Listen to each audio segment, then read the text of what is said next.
दूर से देखकर तो फिल्मी दुनिया को लोग बहुत पसंद करते हैं, लेकिन अगर सामने से फिल्मी दुनिया की हकीकत कोई जान ले तो इस दुनिया में कोई भी इंसान फिल्मों की उस नगरी को कभी पसंद नहीं करेगा। और आज जो कहानी हम बयां करने वाले हैं उसे सुनकर तो आपको फिल्मी दुनिया से नफरत ही हो जाएगी। हालांकि इस कहानी के पीछे भी बहुत सारी कामयाबी और बहुत सारे ऐसे किस्से हैं जिसकी वजह से कई सारे प्राउड मोमेंट्स को आप फील करें, लेकिन बावजूद इसके अगर आप पूरी तरह से इस कहानी को एनालाइज करेंगे तो आप ये जरूर जान जाएंगे कि बहुत सारी सक्सेस के पीछे भी कई बार कुछ ऐसे अनसुने अनकहे किस्से होते हैं जो काफी दर्दनाक होते हैं। ये कहानी है एक ऐसी लड़की की जिसने अपनी जिंदगी में ग्रैमी अवार्ड जैसा प्रेस्टीजियस अवार्ड एक बार नहीं बल्कि दो बार जीता। इनफैक्ट वो ग्रैमी अवार्ड जीतने वाली दुनिया की पहली महिला थी। वो बेहद कम उम्र में वो चकाचौंध से भरी इस दुनिया में इंट्रोड्यूस हो चुकी थी, लेकिन बावजूद इसके उसने हमेशा खुद को काम देने वाले एक बहुत बड़े स्टूडियो को अपने बचपन का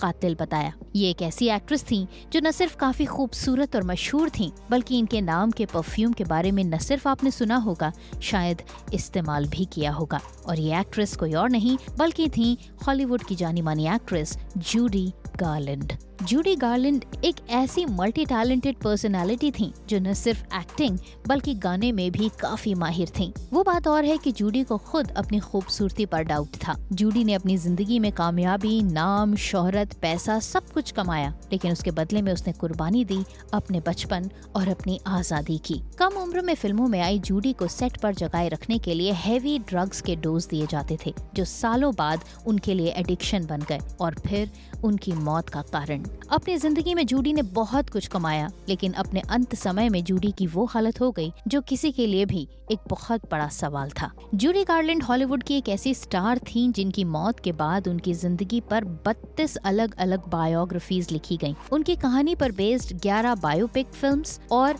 टेलीविजन सीरियल्स भी बनाए गए, लेकिन जूडी की खुद की जिंदगी इतनी दर्दनाक थी कि शायद फिल्मी दुनिया को उसकी कहानी में भी कुछ मसाले ही नजर आए होंगे। शायद इसी वजह से जूडी गार्लैंड के मरने के बाद कई सारे लोगों ने उनकी जिंदगी पर बेस्ड जो बायोपिक्स बनाई, उनकी वजह से उनके करियर चल पड़े। जूडी गार्लैंड का जन्म 10 जून 1922 को यूनाइटेड स्टेट के ग्रैंड रैपिड्स में हुआ था। उनका असली नाम फ्रांसिस एथलगम था और उनके घर वाले उन्हें प्यार से बेबी बुलाते थे। जूडी के पेरेंट्स एक थिएटर चलाते थे जहां पर उनकी बड़ी बहनें भी काम करती थीं। सिर्फ 2 साल की उम्र में जूडी ने भी बड़ी बहनों के साथ पिता के थिएटर में काम करना शुरू कर दिया और अपनी पहली परफॉर्मेंस जिंगल बेल्स सॉन्ग पर दी। शायद जूडी की जिंदगी में ये काफी अहम मोमेंट था। सिर्फ 2 साल की उम्र में अपने पिता को इम्प्रेस करने की कोशिश कर रही थी और अपनी माँ को, जो कि उनके इस परफॉर्मेंस पर पियानो बजा रही थी, उन्हें इस बात का एहसास कराना चाह रही कि माँ, मैं भी आपके नक्शे कदम पर ही चल रही हूँ। लेकिन क्या जूडी को माता पिता के नक्शे कदम पर चलना रास आया? चलिए अब आगे की कहानी आपको बताते हैं। साल 1926 में जूडी के पिता पर होमोसेक्सुअल होने का आरोप लगा। बदनामी से बचने के लिए उनका पूरा परिवार अपनी बसी बसाई जगह को छोड़कर लैंकेस्टर शिफ्ट हो गया। हालांकि जिंदगी वहाँ पर काफी मुश्किलों भरी थी, लेकिन उन्होंने सब कुछ संभाल लिया और फिर वहाँ पर एक नई शुरुआत की। जूडी के पिता ने वहाँ पर एक दूसरा थिएटर खरीद लिया। 6 साल की उम्र में डांस सीखने के बाद जूडी अपनी बहनों के साथ फिल्म द बिग ग्रेव, जो कि साल 1929 में रिलीज हुई थी, उसके गाने that's the good old Sunny south में नजर आईं। इसके बाद से जूडी लगातार परफॉर्मेंसेस देने लगी। अक्सर जूडी लाइव शोज में परफॉर्म किया करती थी और इसी दौरान एक ओपेरा थिएटर में जूडी को गाते हुए फेमस फिल्म स्टूडियो MGM के सॉन्ग राइटर बर्टन लेन ने जूडी को गाते हुए सुना। वो जूडी के इस परफॉर्मेंस से इतने इम्प्रेस हुए कि बिना स्क्रीन टेस्ट लिए ही उन्होंने जूडी के साथ एक कॉन्ट्रैक्ट साइन कर लिया। लेकिन उस समय जूडी की उम्र कुछ ऐसी थी कि ना तो वो बच्चों में आती थी और ना ही अडल्ट में। उस समय जूडी की उम्र 13 साल थी और इस हिसाब से जूडी एक चाइल्ड आर्टिस्ट के तौर पर बड़ी थी, लेकिन हीरोइन के रोल के लिए छोटी, जो कि MGM स्टूडियो के लिए एक काफी बड़ा सोचने का विषय था। जूडी खुद भी अपने लुक को लेकर काफी परेशान रहती थी, क्योंकि उन्हें लगता था कि वो दूसरी लड़कियों की तरह सुंदर नहीं है और इसकी वजह से उनको मेंटली भी काफी तकलीफें होने लगी। लेकिन वहीं दूसरी तरफ MGM स्टूडियो के हेड लुइस बी मेयर के लिए जूडी स्टूडियो की सबसे टैलेंटेड लड़की थी और ऐसे में उनके साथ $100 पर वीक की फीस पर एक कॉन्ट्रैक्ट साइन किया गया। उस जमाने में $100 की फीस काफी ज्यादा होती थी, लेकिन बावजूद इसके जूडी के टैलेंट को देखते हुए उनके साथ इस फीस पर कॉन्ट्रैक्ट तय हुआ। अब जूडी MGM स्टूडियो की जागीर थी। MGM स्टूडियो इस बात को सुनिश्चित करना चाहता था कि वो हर हफ्ते जूडी को जितनी फीस दे रहा है उसके हिसाब से वो जूडी से उसको दिया जाने वाला मेहनताना वसूल करे, और इसी वजह से MGM स्टूडियो ने जूडी की ओवरऑल पर्सनालिटी में सुधार करने के लिए कुछ फैसले लिए। MGM स्टूडियो ने जूडी के लिए एक फोटोशूट करवाया जिसमें उन्हें बच्चों का एक प्लेन गाउन पहनाया गया। उनके दांत ठीक दिखे इसके लिए उनके दांतों में रिमूवेबल कैप लगाई गई। नाक की बनावट को ठीक करने के लिए रबर से बनी नाक का सहारा लिया गया और इस तरह से बना जूडी का फाइनल लुक। जूडी उस समय ना तो बच्ची थी और ना ही बड़ी, यानी कि ना तो एक बच्चे की तरह उन्हें कंसिडर किया जा सकता था जिसके साथ उसके गार्जियंस उसको गाइड कर सकें, और न ही वो इतनी बड़ी थी कि अपने डिसीजंस खुद ले पाती। लिहाजा MGM स्टूडियो के साथ जिस तरह की भी बातचीत और जो कुछ भी फाइनल होता था, जूडी चुपचाप उसे स्वीकार कर लेती थी। 14 साल की उम्र में जूडी की जिंदगी में एक ऐसा दौर आया जिसने उन्हें बुरी तरह से तोड़ दिया। 14 साल की उम्र में 16 नवंबर 1935 को जूडी ने अपनी पहली परफॉर्मेंस दी, जिसके चंद घंटों बाद ही उन्हें खबर मिली कि उनके पिता अपनी आखिरी सांसें गिन रहे हैं। अगली सुबह ही उनके पिता की मौत हो गई और ये सुनकर जूडी बुरी तरह से टूट गई। कुछ समय काफी मानसिक परेशानियां झेलने के बाद फाइनली जूडी को ये समझ आया कि उन्हें जिंदगी में आगे बढ़ना ही है। लिहाजा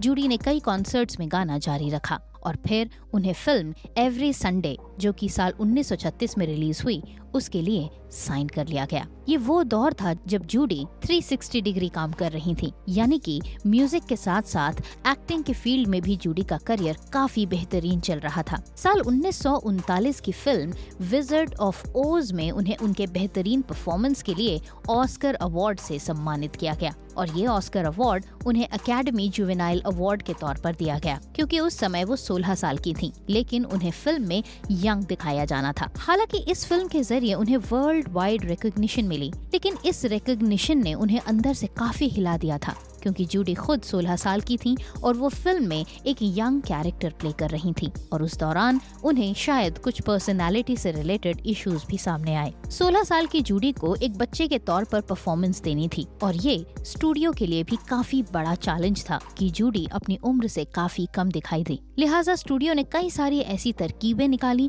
जिसके जरिए जूडी की उम्र कम से कम रखी जा सके। ऐसा सुनने में आता है कि स्टूडियो ने जूडी की उम्र कम रहे, इसके लिए स्टूडियो ने जूडी का वजन कम करने के लिए कई सारे तरीकों का इस्तेमाल किया और उन तरीकों में से एक तरीका था उन्हें काफी मुश्किल डाइट देना। दिन भर में जूडी को सिर्फ चिकन सूप और ब्लैक कॉफी दी जाती थी। उनके पूरे दिन के डाइट रूटीन में उन्हें 80 सिगरेट्स और डाइट पिल्स दी जाती थी ताकि जूडी का वजन कम रहे। हालांकि जूडी ने चकाचौंध से भरी इस दुनिया में काफी कम उम्र में ही एंट्री कर ली थी, लेकिन इसके साथ साथ जूडी की पढ़ाई भी चल रही थी। लेकिन एक बच्चे के लिए पढ़ाई के साथ साथ इतने सारे प्रोफेशनल कमिटमेंट्स को पूरा कर पाना काफी मुश्किल काम था, लेकिन बावजूद इसके जूडी को वो सब कुछ करना पड़ा, जिसकी वजह से न सिर्फ उनका स्कूल बल्कि उनके प्रोफेशनल कमिटमेंट्स भी पूरे हो सके। लिहाजा 17 साल की उम्र में जब जूडी एक दिन में बैक टू बैक 3 से 4 फिल्मों की शूटिंग कर रही होती थी, तो उस समय उन्हें हमेशा जगाए रखने के लिए उन्हें कुछ पिल्स दी जाती थीं,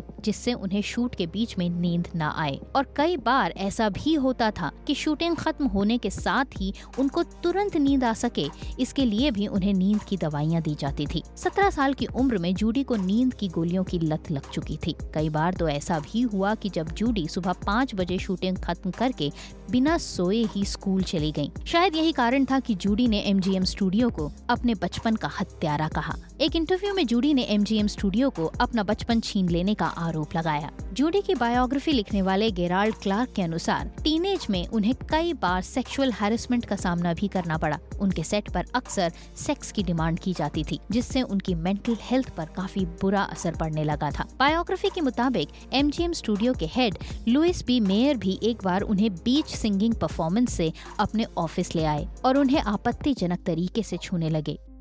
जूडी गार्लैंड का बचपन काफी सक्सेसफुल रहा, लेकिन बावजूद इसके उनकी पर्सनल लाइफ में काफी दुख, परेशानियां और पेन्स थे। जूडी गार्लिन की जिंदगी में कई सारी और भी परेशानियां उनका इंतजार कर रही थी और साथ ही साथ बेशुमार दौलत, शोहरत और इज्जत। क्या हुआ जूडी गार्लिन की जिंदगी में आगे? जूडी गार्लिन की जिंदगी की आगे की कहानी आपको बताएंगे, तो इस वीडियो को ज्यादा से ज्यादा शेयर कीजिए, चैनल को सब्सक्राइब कीजिए और पेज को लाइक कीजिए और इसी तरह से हमारे साथ जुड़ते चले जाइए। इंतजार कीजिए हमारे अगले वीडियो का, जिसमें हम आपको जूडी गार्लिन की जिंदगी की आगे की कहानी का पूरा सच बताएंगे। आज के लिए बस इतना ही। नमस्कार।